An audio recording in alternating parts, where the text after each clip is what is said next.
वतन में अपना घर बना सके। आखिर एक घर कैसे बनता है? मिट्टी से?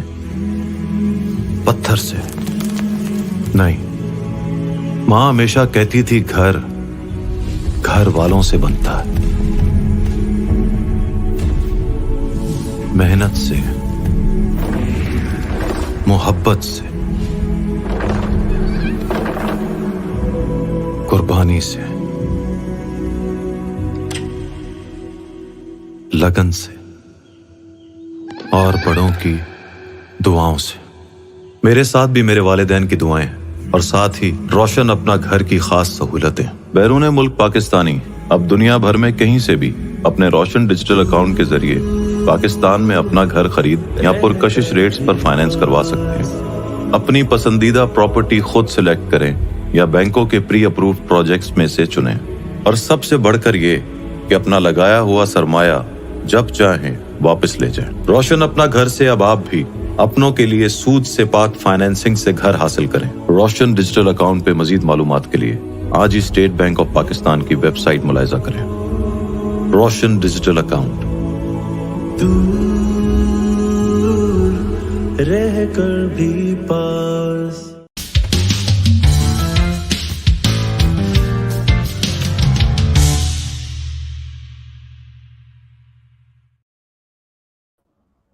Hello everyone, Alina Ali, your host at Voice of Australians, and we are watching IKIGAI with Alina. Just again reinforcing the concept of IKIGAI. It's the concept which just keeps us going, which identifies our reason for being. So as always, I have a guest who has inspired me in my life journey personally from childhood even. Sohail Zindani, sir. The reason I call you sir because you have inspired me from my childhood, and I just love the way we respect people. So I feel like there is enough introduction of you already in media, but it just again saying that you are founder of Learning Minds and co-founder of Ashri Tech, and I just got to know that you are running 5 different companies. So yeah, isn't it too much? How are you? What's going on? I'm doing good. Yeah. Thank you, Alina, for having me. I think it's an honor talking to you. And interestingly, when you said "sir," and then you said "inspired since my childhood," so I felt so old. But this is now a feeling that's coming to me quite often. So no complaints. This shows that I've been into this work for some time now. Yeah, which means you have so much experience. Like your age is 25 plus some years of experience, nothing more than that. So yeah. Absolutely. So yeah, great. And I think the topic that you've taken, I think it's a fantastic domain, Ikagai as a concept. And I think we need more conversations. I really hope and I wish that this is taught even at the school levels. That's where this concept should, get into our head. So yeah, thank you for having me. Thank you. So, sir, just to brief our conversation, what we would be discussing about different concepts that you have been teaching others and which has differentiated, made a difference between in everyone's life. So, why not to just brief about yourself, how you are, what has been going through in your life, just a brief introduction. It would be great. Yeah, I'm into this teaching profession. I teach corporates, however, that's what I do. That's a passion that I follow. That's a work that I do. That's a profession that I pursue. And out of that work, I think I've been extremely lucky and privileged to have had some amazing friends, amazing colleagues, uh, along with who I was able to start off and set up different domains of work where the same learning that I was getting in my role of trainer and consultant, I can pass it out in another package altogether. So Abhi, I was sharing with you about AssureTech. AssureTech is a technology consortium that I'm part of now, and that may not directly involve the kind of skills I bring to the table, but indirectly I think I'll be able to impact and give contribution to the tech fraternity. That tech fraternity on their own may not have those expertise. So I think it has been an exciting journey so far. Yeah, and that's about me. What else? I don't Thank know. you. I, No, it was thanks for a brief introduction, and it was so good. So now, because you have been doing so much, so I just wanted to ask, and it's always in my mind to ask you this question. It's good that we got the platform. That it has been hard work, talent, or passion, what has been the case for you?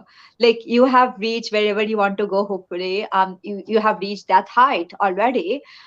So what has been the fire within that?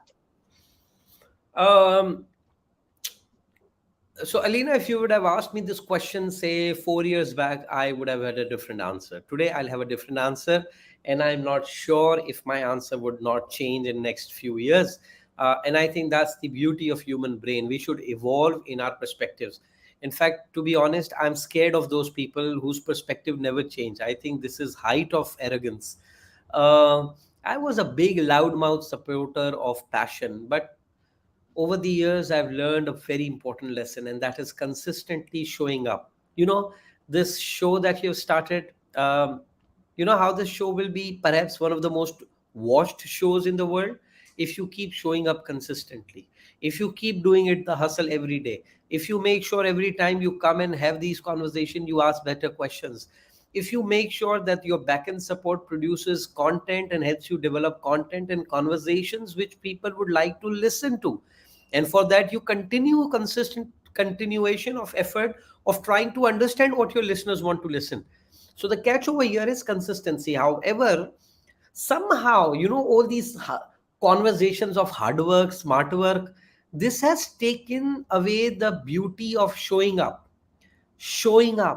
um, they say brush your teeth twice a day, minute every time. So if I brush 1 minute in the morning, 1 minute in the evening, it can't be replaced with 14 minutes of intense brushing on Sunday. It won't. I have to Hmm. consistently show up twice a day. And I strongly believe that for professionals at any level, for entrepreneurs at any level, it's one of the most underrated skill, and that is of consistently showing up. Um, this conversation that you're doing with me may not be your best conversation, and I really hope and I pray that this is not your best conversation as of today, because tomorrow you'll show up again and do some better job, you'll learn better. So I think that hustle of consistently showing up and improving in the process, it trumps everything. It trumps hard work, it trumps passion, it trumps literally everything. Yeah, thank you. And yeah, I have read this quote so many times in my life that motivation is just a myth. You should fall in love with discipline, which is more important. Absolutely. Motivation is just one time fire. Discipline keeps you going. It's a constant fuel. So, as you said, passion is bullshit. Passion is not that much important. But for example, if I have the choice, of course, discipline, consistency is important. But let's say if I have the choice, considering Pakistani environment, even in Australia, to choose between my income and my passion, what do you think? Is passion important over there in that scenario, or what's your opinion on that? If I come from an eternally rich family, I would always go for passion. But do you know, this is not an everyday story of an every household. Show up. Money is important. Earn. You have decent saving. Pursue your passion. I see. Let me make it very clear. Pursuing passion is a lucky thing to happen. Everyone doesn't get a chance to do that. Everyone don't have that opportunity in life to pursue passion. But I hate those people who don't get to pursue their passion and they waste their life complaining about it. I think this is unfair. It's unfair to so many gifts that you're blessed with. So I think if I have to choose between money and passion, of course, that will be determined by what kind of economic strata am I coming from. If money is important, go and choose money. It's important because that's a survival currency. But when you are choosing money, tell your brain that you have not done a compromise, you have done a good thing. See, if I have responsibility behind me, and I see, okay, let me give you an example. I think that would be very helpful. So, what is stress? Stress is when your brain is running in two different directions. So, I have to do something and I don't want to do it. I have to do something and I don't know how to do it. Okay. Mm. Yeah. So, step one, I have to do something and I don't want to do it. So, leave it. No, but who will run my house? You know this thing? Yes. Then shut up and do it. But on the other side, I have to do something, but I don't know how to do it. No problem. Go learn it. You learn it and you learn it and you learn it and you'll get better at it. So I think Mm. this is very important that once you reality testing is so important. So if I understand that this is something I want to do, I love doing it, but as of now, to earn that survival, I can't show up with a smile. There was a peon who used to work at the office I used to work early in my career. There was this peon, Nadeem Bhai, and I knew he didn't enjoy his job. I'm damn sure he talked about this with me. But what I always used to observe was that every day he was the most geared up, cheered up person in the room, um, talking to everyone, having jokes, singing song, whistling. One morning, it was him and me in the office, and I said, "Listen, Nadeem, if I'm not wrong, you don't enjoy your job, right?" He said, "Absolutely. At this salary, who would enjoy the job?" I said, "Then the entire day you are so cheered up, so geared up, so happy." He said, "Sohail bhai, this is the only place I work, and this is the only money I earn to run my family. And if I don't show up positively at this place, and if I lose this job, my family will suffer. So I've decided to work joyfully until I get a better job." I tell you, Alina, that man was one of the finest teachers I had about life. It's a brilliant thing. It's a great opportunity if you get to work on your passion. But if you have to show up for your family, for other important people, show up. It's important. That's what professionals are. Which doctor you want, Alina? A doctor who professionally shows up and does what he is paid for? Or you want a doctor who comes up and say, "Alina, listen, your operation was due today, but today because I had a bad start of the day, I don't feel like doing it." Right? Yeah, and you are so right because I have seen nowadays the trend is increasing of people complaining that they are not enjoying the jobs anymore and they are not working in the industry they are passionate about. And it's just like everyone can make a choice to be happy. Happiness is a choice. So I have seen people working sometimes 12 hours a day and then still giving 2 hours to their passion so that their passion, whichever role they are interested in, it can keep growing day by day, and then eventually they quit their job and then follow their passion or start working in their passionate field. So I have seen people like that as well. And then I have seen at the same time people who started working in the industry that they were never passionate about, but when you smile and, as you mentioned, show up every day, they start feeling that they are passionate. There was an inbuilt unpenetrated skill in them, which now they can feel they are talented for. So they I start tell you, developing passion. this is interesting. So let me tell you another very interesting fact about passion, which not a lot of people know. What is passion? So Alina, you tell me your passion. I love running. I love talking to people. That's what I'm passionate about. Okay. So you like talking to people. Okay. Imagine you were born in an area where it would have been a social taboo for a girl to talk to anyone, leave about man or woman, but to stay at home. Chances are that you might have had other kinds of passion. Mm. Okay. Yeah. We need to understand something. Passion is an interest that you tend to develop in the context in which you grow up. Yeah. Okay. 100%. I had the privilege of getting some amazing teachers who used to challenge my mind to the core. And that instilled me that, hey Suhail, this is the kind of magic I also want to create. And so I've been telling people it's my passion, but it's perhaps, I'll give you a very funny story. I'll not name the company. So there's this retail giant here in Pakistan, and they hired me for some work. I was doing the project consultancy, and so I was also advising them on how to improve their interviewing skills and how to select the right kind of people. And so they had an interview scheduled. The CEO said that, why don't you sit with us in the meet interview? I said, sure. I was in the meeting. There's this guy, Ali. And so the CEO asked him, why you want to join us? He said, because I was born to be a fashion designer and I lost it. So I said, wow, man, you come from some real Sufi family. He said, no. No, I said, no, absolutely. You have to be from some Sufi family. He said, no, sir, I'm not from a Sufi family. I said, no, no, you are some family which is so close to Allah. He said, no, sir, that's not true. I said, okay, but there is something true, because you say you were born to be a fashion designer. So for you only, Allah created fashion industry 200 years ago, so that when Ali is born in 2000 and in 2023, when he pursues his first job, there is already an interest industry of fashion designing where Ali can work, because Ali to was born for fashion industry. Bullshit. You are not born for fashion industry. You were not born for anything. You come, you apply yourself in the life in which you grow up. Nelson Mandela was not designed to be Nelson Mandela.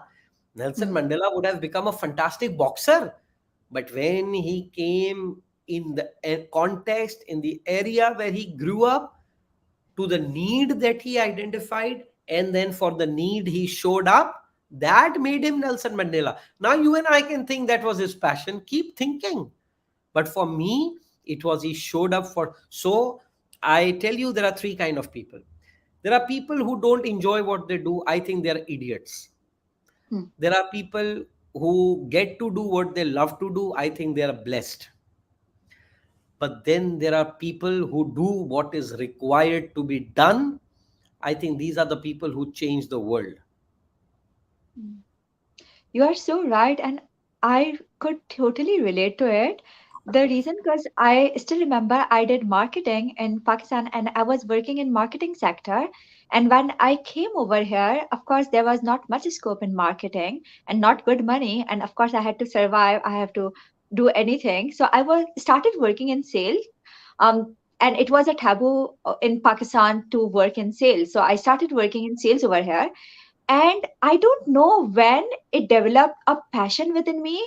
I started performing and outperforming. I became top sales rep in my company. I got big offers. Now I'm working as a business advisor and I'm helping people have software solutions. So now I can totally relate to it, that how sales got into my passion. Now I'm saying that I love talking to people. I There love you go. helping people, There but you go. I wanted always to work in a corporate office in marketing, but I never thought that. So you are so right. When you start working in something, passion develops. So yeah, Yes. thank you. Yes.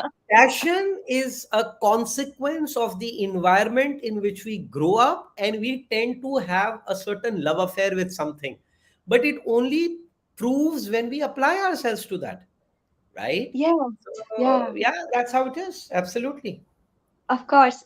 Now, one more question that I'm always curious to ask you, that because you train and teach people in so many different directions, what are the core skill set do you think that every person in business or any relevant industry should have, that they should be mastering that? Can you come again? The context of questions. What are the skills that we need to have? Skills a person should have in the business world or in the professional life or in the personal life. What do you think Okay. the most important skills to have? I think I'll be very quick with that. There are three skills which I believe are non negotiable in the times in which we live. Skill number one is absolute passion for problem solving. Because the world in which we live, the kind of problems that we are facing are the problems that the world has never seen before. Alina had no experience of dealing with something like COVID, right? Mm, because Alina didn't had, Australia didn't had, Pakistan didn't had, US didn't had, Canada. We none of us had what to do with this thing. We learned that. mm, So people thrived during COVID. The ones who were most resilient to the problem and were there intellectually with their agility to solve those interesting problems. So I think number one skill is problem solving. Number two, which I think we have been taught in a very different way, but I'm looking at it from a very different lens, is humility. Now, what is humility? Humility does not means that I think low of myself. Humility is that I don't let you think low of yourself. And I think that's very important, right? So I don't have to be bowed down. No, that's not humility. That's a spine issue. Go and get it treated. That's not humility. Humility is, if I talk to Alina, she doesn't think less of herself. That's humility.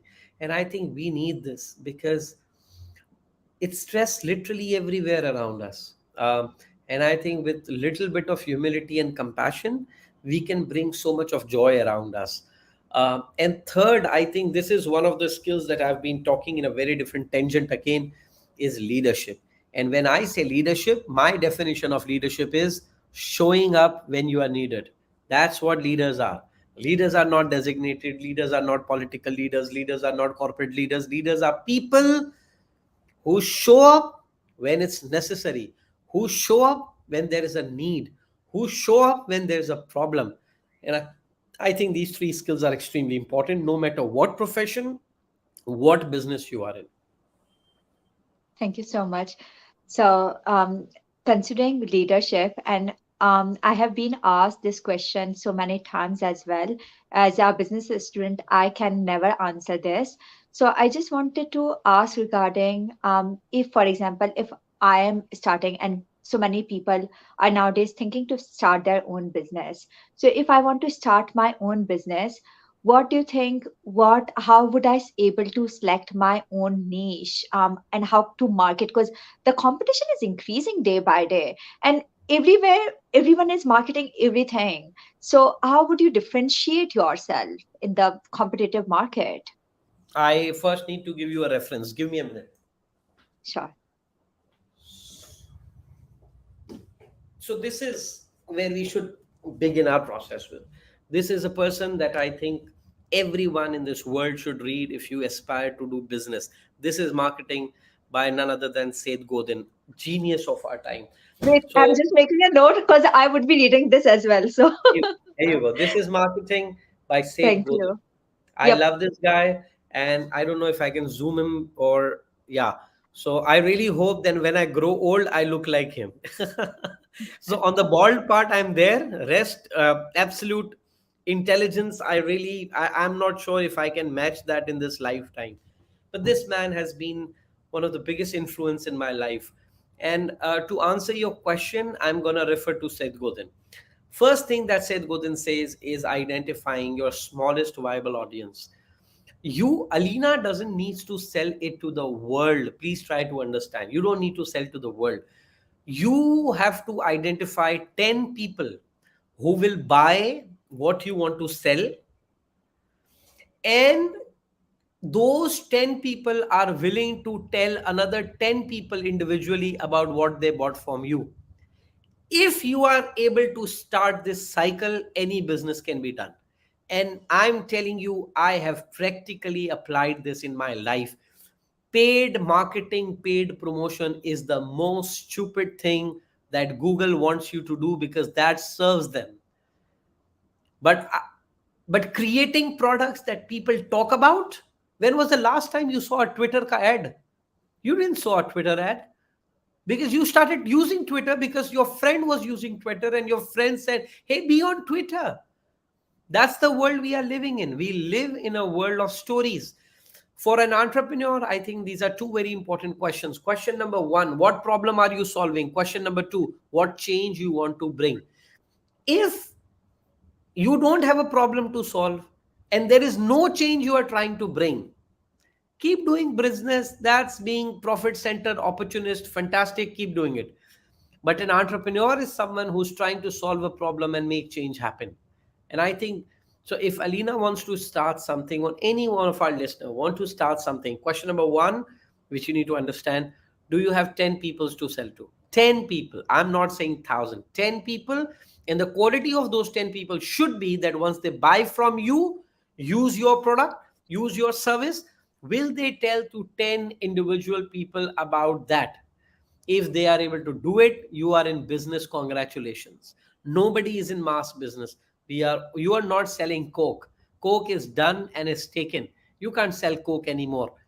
But for what you have to do, I think it's very important. So for example, Alina decides to start a yoga class.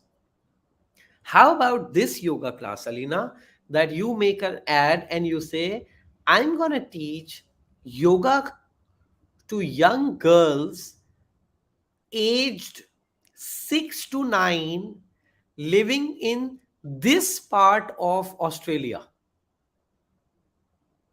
That's Yes. fantastic. Now you've had a very clear audience who you intend to serve. And how many people you anyways needed? 6. So why you were trying to reach 6 million people? Don't reach 6 million people. Make your circle smaller and make sure these 6 girls, when they go back to a party, a birthday party, they say, hey, listen, we are learning yoga from Miss Alina, and you are there in business. But problem is, Alina wants to go and market on Google, tell it to 6 million people, hey, listen, I run a yoga class and I only have 6 seats. What a stupid idea that would be. I think that is very important. Find out the smallest viable audience, go change the world. Sure, thanks for that. And quick question on that, as you mentioned that it's your practical experience as well that you have adapted this in your life, in practical life. Would you mind giving us example in regarding this? Yeah. So, for example, the trainings I now do, I don't do every training that comes my way. There are 3 areas that I've selected. I only do training in these 3 areas. And I tell people I do training in these 3 areas. Now I say no to 30 other training opportunities, which is a stupid thing to do. But you know what has happened? Now people know me specifically for those 3 areas, and they hardly reach out anyone else for that 3 area. They only call me for that 3 area. And by just working for those 3 areas of work, I'm 90% of my monthly time is booked. What else do I need? Nothing. It's very important. Dekho, Alina, if you want to reach out to a person, a guest, and if you decide to reach out Suhail, and if you have very clear picture in your head, what am I going to talk to Suhail about? I think Suhail is very successful because he has been able to paint that picture in Alina's head in terms of what to talk to this person about. And that is what we need to create. Yeah, thank you so much. Now, thanks for the meaningful discussion as well. Now, usually there is a tradition in our show that we always ask our guests to share their ikigai of life. What's the thing that keeps you going? What is the thing that keeps you out of your bed in the morning? What is the motivation or what is the discipline behind what's the ikigai of your life? So, how about you? What keeps me out of the bed? I don't sleep much anyway, so anything will get me out of the bed. In terms of what keeps me going, I'll be very honest in answering it. My answer would be what keeps me going these days. I cannot make it as a permanent decision because something may change in my life. But as we talk today, Alina, this, as I say, this may change in next interview that we might do or conversation we might do.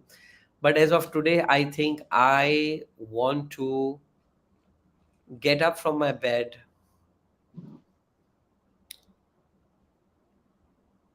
and have meaningful experiences that challenges my existing perspective. Uh, and I think that has been one of the most beautiful part of my last 2 years or 3 years. Um, I've never been that empathetic. I've never been that good listener. Uh, because I've realized that what I think of as truth may be the only available information that I have. And once you realize it, that what you know may not be truth, um, your desire to explore more perspective grows. And I think not only that I'm trying to do it for myself, I do talk about it to others as well.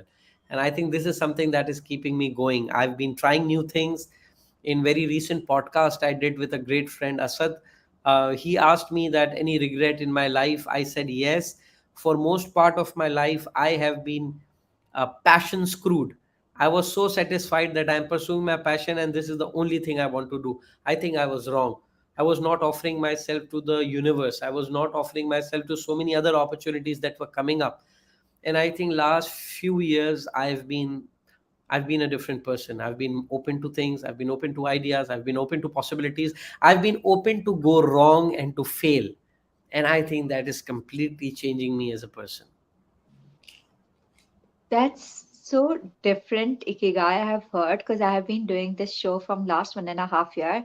I have heard that my wife, my kids, my society, charity, myself, but it's a different subjective experience that I have heard in for the first time in my show, and I'm it's really fresh perspective to hear.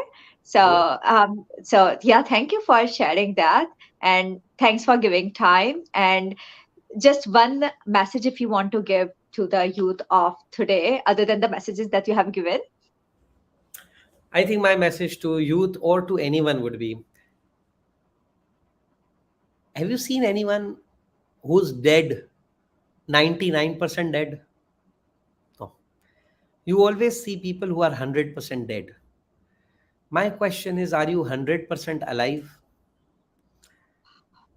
That's the problem. Live 100%, yeah. When you'll be dead, you will be dead 100%. Don't worry. But at least live 100%. That's not fair. Yeah. That's my only message.